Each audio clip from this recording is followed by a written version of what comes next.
오늘 말씀 사무엘상 29장 1절부터 11절 말씀.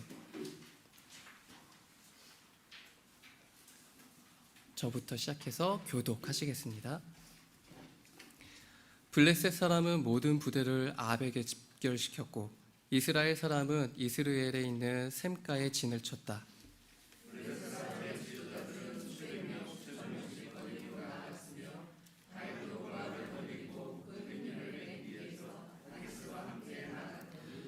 블레셋 사람의 지휘관들이 항의하였다. 이 히브리 사람들이 무엇 때문에 여기에 와 있습니까? 아기스가 블레셋 사람의 지휘관들에게 말하였다.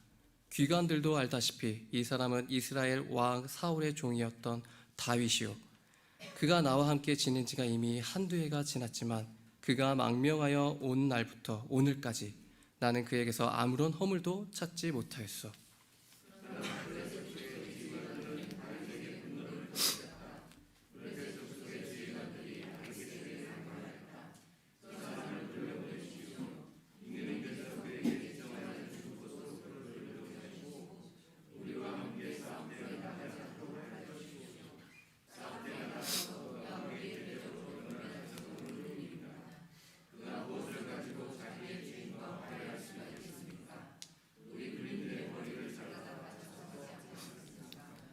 그가 바로 이스라엘 백성이 춤을 추면서 사울은 수천 명을 죽이고 다윗은 수만 명을 죽였다 하고 추켜 세웠던 그 다윗이 아닙니까?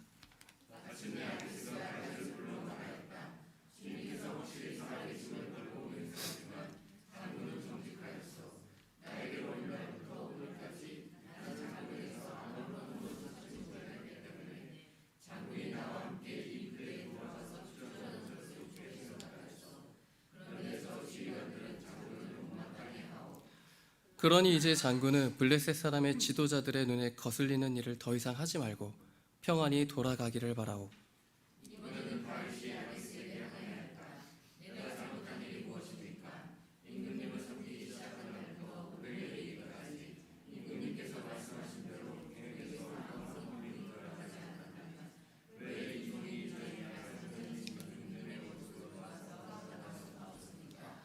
아기스가 다윗에게 대답하였다. 장군이 정직하다는 것을 나는 잘 아오. 나는 장군을 하나님의 천사처럼 여기오. 그런데 블레셋 사람의 지휘관들이 장군과 함께는 싸움터에 나가지 않겠다고 말하오.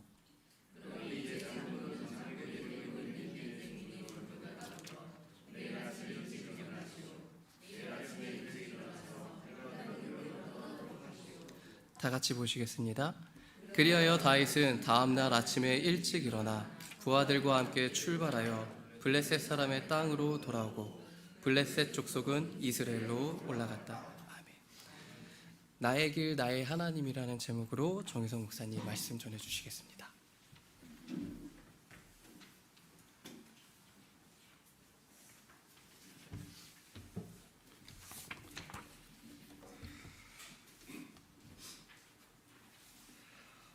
하나님께서 우리와 함께 하십니다. 하나님께서 우리를 인도하십니다. 맞지요? 얼마든지 아멘이 될 것 같습니다. 만약에 하나님께서 지금 예배하는 우리들, 말씀을 사모하는 우리들을 바라보신다면 어떤 마음, 어떤 표정이실까요? 우리 한번 상상해 보면서요, 그 마음, 그 표정을 우리의 몸과 마음에 담아가지고요, 옆에 있는 분들을 한번 살펴보시기를 바랍니다. 바라봐 보시죠. 그러면서 이렇게 인사하기를 원합니다. 사랑하고 축복합니다. 하나님께서 당신과 함께 하십니다. 기도하고 응원합니다. 당신의 하나님께서 당신의 길을 인도하십니다.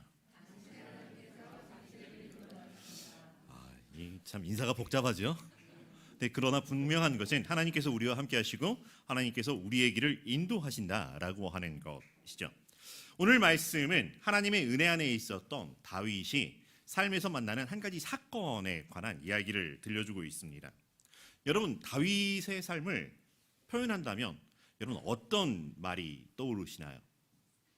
다윗 하면 우리는 시편 23편을 떠오르게 됩니다. 여호와는 나의 목자시니 내게 부족함이 없으리로다. 그렇게 살아왔던 다윗이었고요.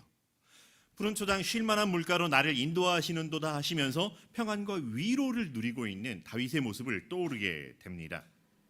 그런데 정말 그랬을까요? 늘 그렇고 항상 그렇고 언제나 그랬을까요?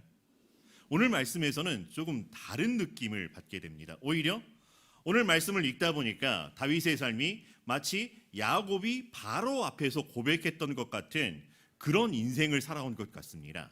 창세기 47장에 보면은 야곱이 바로에게 이야기를 합니다. 나의 나그네 길의 세월이 130년입니다. 그런데 나의 조상의 나그네 길의 연조에는 미치지 못하지만 험악한 세월을 보냈습니다라고 이야기를 합니다.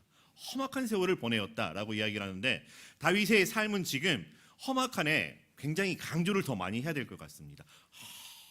험악한 삶을 산 것 같습니다. 근데 험악한 삶을 살았습니다로 끝났으면 좋겠는데 아니요. 지금도 험악한 삶이 계속 진행되고 있습니다. 언제 끝날지를 모르겠습니다. 하나님께서 3년만 참아. 이렇게 말씀하시는 것도 아니고요. 언제 끝날지 모른다라고 하는 것입니다. 어쨌든 오늘 말씀을 간단하게 정리해 보면 이렇습니다. 지금 블레셋은 이스라엘과 전쟁을 하려고 하고 있습니다. 그런데 다윗을 데리고 간다, 데리고 가지 못한다라고 하는 서로 다른 의견들이 충돌을 하고 있습니다. 다윗은 믿을 수 있다라고 하는 사람과 아니요, 다윗은 믿을 수가 없습니다라고 하는 사람들 사이에서 갈등이 발생하였고요. 결국 다윗은 블레셋과 함께 전쟁에 나가지 못하고 자기 있던 블레셋 땅으로 돌아가게 되었다라고 하는 이야기입니다. 전쟁을 앞두고서 서로 간에 갈등을 겪고 있는 블레셋 사람들 그리고 다윗의 이야기이기도 합니다. 우리는 어떤가요? 삶에서 어떤 갈등들을 경험하고 있나요? 혹은 나는 내 삶에서 갈등하지 않아요 라고 하는 은혜 속에 있어요. 그렇습니까? 근데 갈등이라고 하는 것이 크든 작든 간단한 것이든 복잡한 것이든 사실 우리 삶에서 떼어낼 수가 없다라고 하는 거죠. 여러분 오늘 아침은 주일입니다. 주의 거룩한 날인데 혹시 교회 오시면서 갈등하지 않았나요? 어떤 옷을 입고 가지? 오늘 아침 우리 가족 식사를 반찬을 뭘 해야 되지? 혹시 이런 갈등 혹은 지금 가야 돼? 아니야 괜찮아 나 먼저 갈 거야 혹시 막 이런 다툼들 갈등들 무언가 하나를 선택해야 한다라고 하는 것 때문에 발생하는 이 갈등은 가벼운 것일 수도 있고요 때로는 심각할 수도 있습니다. 햄릿이 그랬던 것처럼 죽느냐 사느냐 라고 하는 문제일 수도 있고요 아니면 이 선택의 순간에 서로 간의 이해 갈등으로 말미암아서 원수지간이 될 만큼 둘 중에 하나를 포기하거나 선택하는 이것이 아니라 둘 중에 하나가 없어져야 될 만큼 심한 갈등을 경험하기도 한다라고 하는 것입니다. 근데 사실 갈등이라고 하는 단어는 그 자체가 불화하고 있다라고 하는 것을 의미하고 있는 건 아니라고 하는 거죠. 여러분 갈등이라고 하는 단어 한자로 어떤 의미를 가지고 있냐면 칡덩쿨을 의미하는 갈이에요. 칡덩쿨 갈, 그 다음에 등나무 등이라고 하는 거죠. 그냥 칡덩쿨과 등나무 두 가지가 함께 있다라고 하는 그런 존재 방식에 대한 이야기였었다라고 하는 거죠. 근데 이 칡덩쿨과 등나무는 같은 특성이 있습니다. 무언가를 휘감아서 올라간다라고 하는 거죠. 근데 이 휘감아 올라가는 게 서로 달라요. 칡덩쿨은 왼쪽으로 감아 올립니다. 무언가를 왼쪽으로 감아 올려야만 되는 것이고요. 등나무는 오른쪽으로 감아 올라가야 된다라고 하는 거죠. 따로 떨어져 있을 때는 상관이 없어요. 근데 이 두 가지 같이 만약에 한 곳에 공존한다면 어떤 일이 벌어질까요? 꼬일 대로 꼬일 수 있는 상황이라고 하는 거죠. 무언가 풀래야 풀 수가 없는 이런 상황이 발생한다라고 하는 거죠. 거기에 이해관계가 얽혀 있다든지 서로 다른 생각들, 주장들이 맞물리게 된다라고 하면 이거는 도저히 풀어낼 수 없는 심각한 상황을 만들어내기도 한다라고 하는 거죠. 불편합니다. 무언가 내 숨통을 꽉 조여오는 것 같은 답답함을 느끼게 되고요. 그러다가 점점 견디지 못해서 빵 터지는 이런 상황들도 발생한다는 거죠. 오늘 말씀은 바로 그런 갈등에 빠져 있는 사람들의 이야기이고요. 더 심각한 것은 그 갈등의 한복판에 다윗이 있다라고 하는 것입니다. 갈등의 원인이 다윗이었다라고 하는 거죠. 이럴까 저럴까 둘 중에 하나를 선택하면 되는 것이 아니라 이래야만 한다 저래야만 한다라고 하는 이런 확고한 주장들이 서로 충돌하고 있는 상황입니다. 사사시대의 사람들은 자기 소견에 옳은 대로 살아가던 사람들이었습니다. 그렇지만 자기 소견에 옳은 대로 살아가지만 그럴듯한 명분들을 내세우게 되죠. 사람들이 사실 소견에 옳은 대로라고 하지만 그 안을 들여다보면 이런 표현이 좀 죄송스럽지만 욕심에 코를 박고 살아가는 이런 경우들이 많습니다. 그렇지만 말을 표현할 때는 사람들과 함께 살아가다 보니까 대의 명분이라고 하는 것을 드러내 이야기를 할 때가 있습니다. 그런데 좋은 것이든 좋아 보이는 것이든 첫 시작은 그럴듯한 것에서 시작을 합니다. 내가 보니까 그럴듯한데 라고 하는 거죠. 정말 그럴듯한데 정말 그럴 것 같아 라고 하는 데서 시작을 하고요. 이 생각이 꼬리를 물고 일어나고 그러할 것 같은 그래 보이는 근거와 논리들을 만나게 되면은 이제는 그것이 당연한 것이 되고 진리처럼 큰 힘을 사람들 안에서 발휘하게 된다라고 하는 것입니다. 이게 사사시대의 패러다임입니다. 자기 소견에 옳은 대로 있다는 것이 마음대로 아무렇게나 했던 것이 아니라 맞다고 확신했던 것을 성실하게 주장하고 따르며 살아왔다라고 하는 것입니다. 아기스가 갈등을 겪고 있습니다. 갈등을 하고 있다는 말은 그 안에 그럴듯한 무언가가 있었다라고 하는 거죠. 아기스는 어떤 생각을 하고 있었을까요? 블레셋의 왕입니다. 최고의 권력자였습니다. 모든 순간 최선을 다해서 최고의 결과를 만들어내야지만 자기의 왕위를 지켜내고 권력을 유지할 수 있는 사람이라고 하는 거죠. 그런 그에게 다윗은 이제 자기 편, 자기 사람이라고 하는 거죠. 적극적으로 활용할 수 있는 최고의 패를 가지고 있는 것과 같습니다. 왜냐하면 다윗은 언제나 상상, 생각 그 이상으로 놀라운 일들을 만들어 왔던 사람이라고 하는 거죠.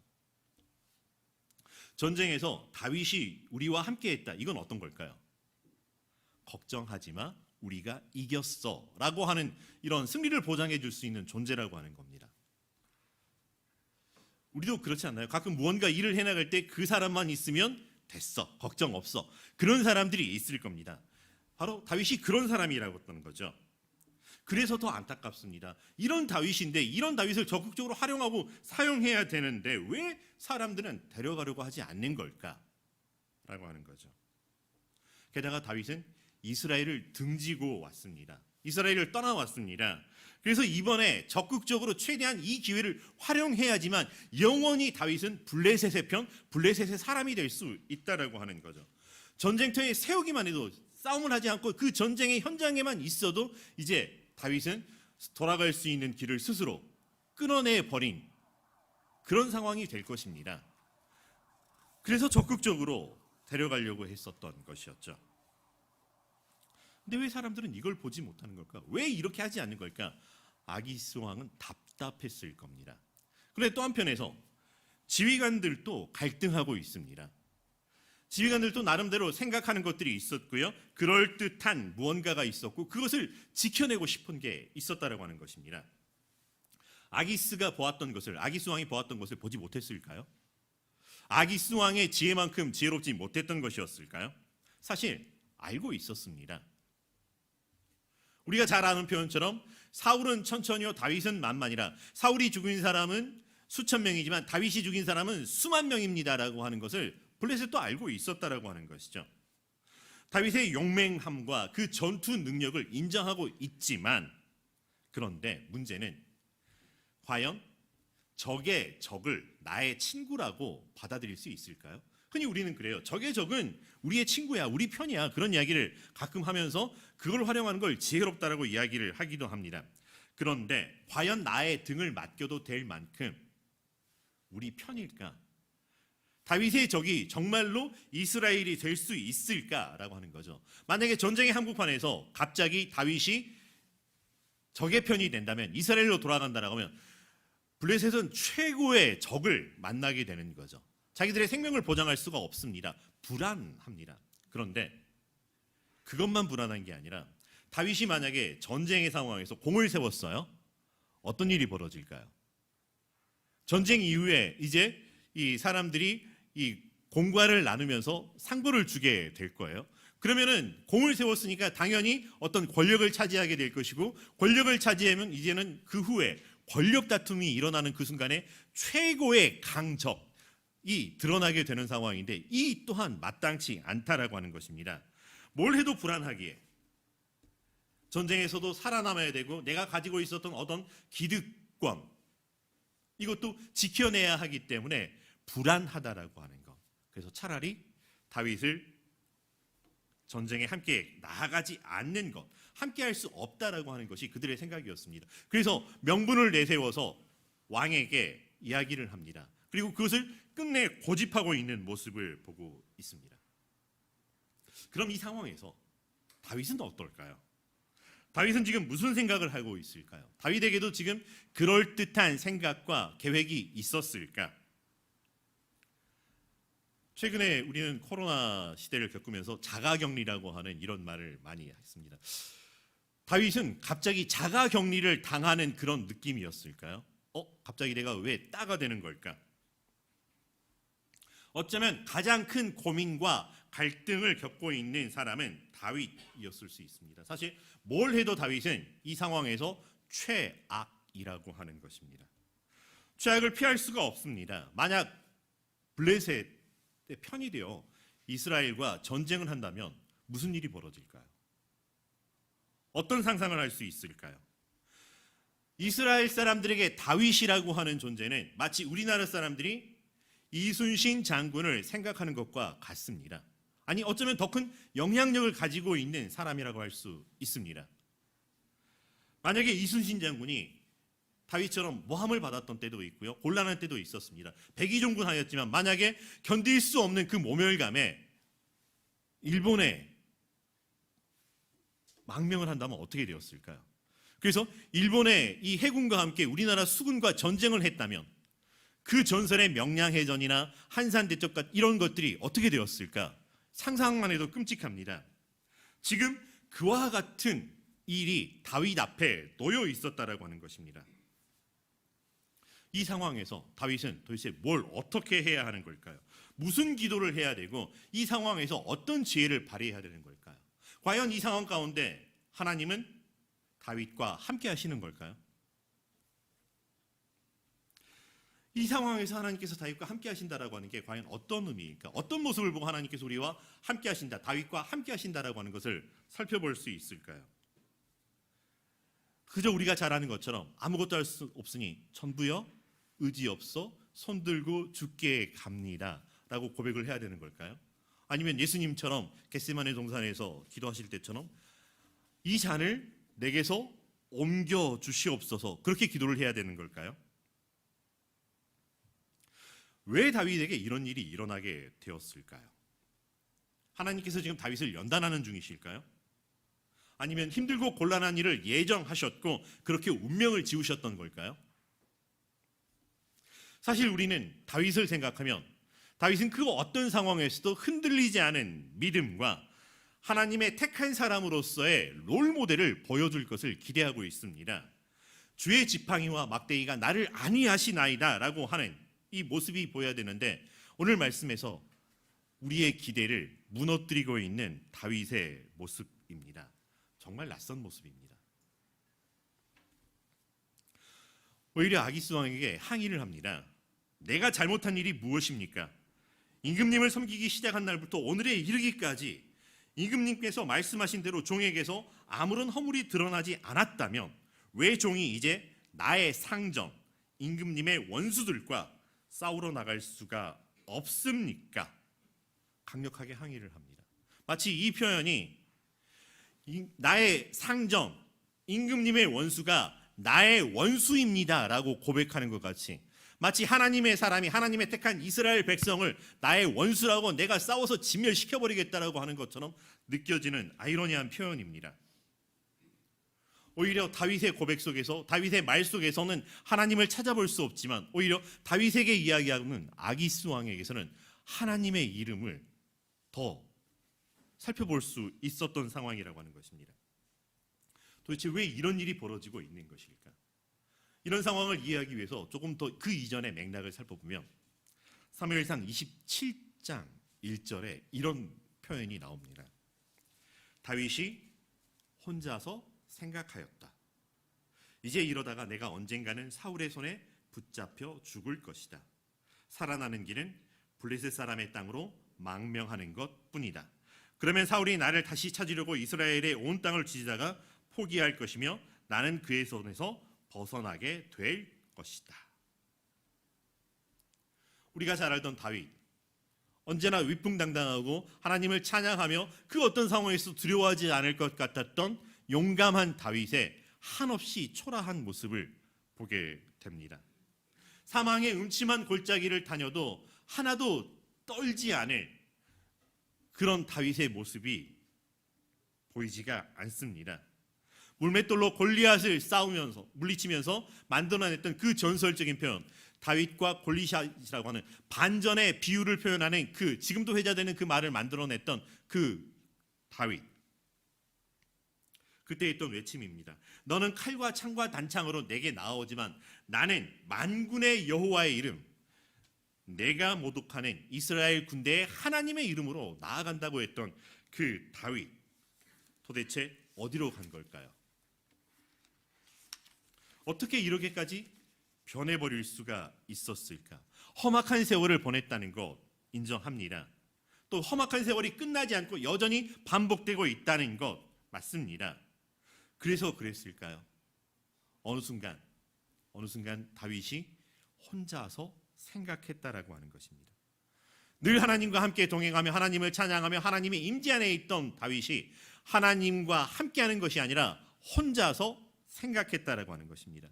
그것이 하나님께 실망했던지 아니면 하나님께 실망을 끼쳐드리지 않으려고 했던 몸짓이었는지는 모르겠습니다. 근데 다윗은 혼자 생각했고 그때로부터 혼자 생각했던 것이 지금 아기스 왕에서 항의하는 이 상황에서도 그저 여전히 혼자 생각하는 중인 것 같습니다. 말씀을 묵상하면서 도대체 하나님은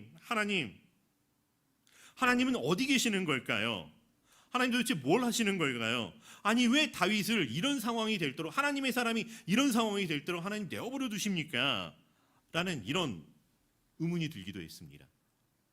혹시 다윗도 그렇게 하나님과 갈등하는 중이었을까요? 도대체 언제까지 이래야 됩니까? 도대체 내가 얼마나 기도를 드려야 됩니까? 내가 얼마나 참아야 됩니까? 내가 언제까지 아파야 됩니까? 정말로 하나님은 다윗을 내버려 두셨던 걸까요? 근데 사실 조금 전에 제가 했던 질문은 잘못된 질문이고 정말로 갈등할 수밖에 없는 갈등을 불러일으키기에 충만한 질문들이기도 합니다. 사람들은 자기가 잘못 선택하고 그 잘못 선택한 것의 결과를 맞이할 때 하나님께 서운하다라고 표현합니다. 하나님을 원망하기도 합니다. 하나님 제가 못하게 하시지 라고 하기도 합니다. 그럴듯한 것을 찾아가는 사람들은 그럴듯하다라고 자기가 여겨놓고 그것을 정답으로 착각하는 경우들이 참 많다라고 하는 것입니다. 엿없다너라는 책에서 그 책의 저자가 이런 이야기를 하기도 합니다. 인생에 정답은 없다. 인생은 전인미답이다. 모든 선택에는 정답과 오답이 공존한다. 지혜로운 사람은 자기가 선택한 후에 그것을 정답으로 만들어가는 것이고 어리석은 사람들은 그것을 선택하고 후회하면서 오답으로 만들어간다라는 표현을 하기도 합니다. 여러분 혹시 드라마 도깨비 기억하십니까? 거기에서 이 신으로 나왔던 육성재가 도깨비 공유와 그 다음에 저승사자 이동욱에게 했던 말이 있습니다. 신은 그저 질문하는 자일 뿐 운명은 내가 던지는 질문이다. 답은 그대들이 찾으라. 작가들의 참 지혜로운 표현, 인생의 뭔가 큰 경험들을 우리에게 공유하고 있는 것 같은 표현입니다. 그래서 인생은 그저 운명이라니 정답을 만들어가는 삶이라니 최선을 다하면 됐다라고 이야기하기가 쉬울 것 같습니다. 사실 다윗은 누구보다 용감했고 누구 못지않게 성실했고 최선을 다해 살아왔는데 어느 날 보니까 지금 여기에 있었던 것입니다. 도대체 뭘 더 해야 하는 걸까요? 그저 내가 할 수 있는 거 다 했으니 이제는 하늘의 운명을 기다릴 뿐이다라고 하는 진인사 대천명이라고 하는 말을 적용해야 되는 걸까요? 하나님 어디 계시는 걸까요? 아기스 왕에게도 있던 하나님은 다윗에게 보이지 않는 걸까요? 그러나 하나님은 한 번도 하나님의 하나님 되심의 자리에서 벗어나지 않으셨다라고 하는 것입니다. 하나님은 하나님을 잊어버리고 있던 다윗이었지만은 또 그런 우리들이었지만 여전히 우리와 함께 계시며 우리의 하나님, 다윗의 하나님이 되어 주셨다라고 하는 것입니다. 다윗과 함께 하셨고요. 다윗을 인도하셨고요. 다윗에게 지팡이와 막대기가 되어서 함께 해 주셨습니다. 그렇지만 그럼에도 불구하고 다윗의 대답에서는 하나님이 발견되지 않고 있는, 오히려 하나님에게서 벗어나 있는 그런 모습인 것 같습니다. 그렇지만 그럼에도 불구하고 하나님은 그 다윗을 바라보시면서 다윗에게 피할 길이 되어 주셨고 이스라엘과 다윗 모두에게 살 길이 되어 주셨다라고 하는, 생명의 길로 인도해 주셨다라고 하는 것입니다. 블레셋 지휘관들의 그 불안한 마음, 불신의 마음, 시기와 질투의 마음을 모아 다윗이 전쟁에 참여하지 않도록 했고요. 믿을 수 없는 사람 취급하며 다윗에게 기회를 주지 않았던 것이 오히려 생명의 기회가 되었다라고 하는 것이죠. 사람들은 하나님의 선한 뜻을 악용하려고 하지만 하나님께서는 그런 사람들을 위하여 그들의 악한 뜻조차도 선하게 활용하시는 하나님의 은혜의 모습을 볼 수 있습니다. 다윗을 판단하려고 하는 것이 아니라 다윗은 이 경험 이후에 달라졌다라고 하는 것이죠. 다윗은 이 이후에 자기의 모든 진퇴를 혼자 생각하지 아니하고요, 하나님께 기도합니다. 하나님, 내가 나아가리이까? 하나님, 내가 올라가리이까? 묻고 하나님의 응답과 함께 살아가는 삶이 되었다라고 하는 것입니다. 최악의 경험이었지만은 최고의 교훈을 얻게 되었고 최선을 다해 살아갈 수 있는 다윗의 모습으로 하나님은 회복시켜 주었다라고 하는 것입니다. 우리는 어떤가요? 지금 우리는 어떤 상황에 놓여 있습니까? 우리의 삶의 자리는 어떤 삶의 자리입니까? 갈등 속에서 답답하십니까? 아니면 첩첩산중인 것 같고 속수무책인 것 같습니까? 막다른 길에서 길을 잃어버린 것과 같은 심정을 우리가 삶에서 만날 때가 있습니다. 그럴 때 어떻게 해야 될까요? 그냥 다윗처럼 가만히 있으며 아무렇게나 해도 되는 걸까? 자기 소견에 오는 대로 그럴듯한 것을 따라가는 삶이 아니라 정말로 하나님과 동행하는 삶을 살기 위해서 우리가 해야 될 것 무엇이 있을까? 하나님께서 우리에게 주신 두 가지 질문이 있습니다. 성경에 보면은 구약과 신약에서 사람들에게 주셨던 두 가지 근원적인 질문이 있습니다. 하나님께서 사람을 창조하시고 사람과 대화를 하는 첫 번째 장면이 나옵니다. 그 첫 번째 장면에서 하나님은 질문을 하십니다. 내가 어디 있느냐? 아담이 선악과를 먹고 난 이후에 이 눈이 밝아지고 지혜로워져 가지고 한 것 같지만 사실은 당황되고 어쩔 줄 몰라 하는 아담에게 주셨던 질문입니다. 아담아, 내가 어디 있느냐?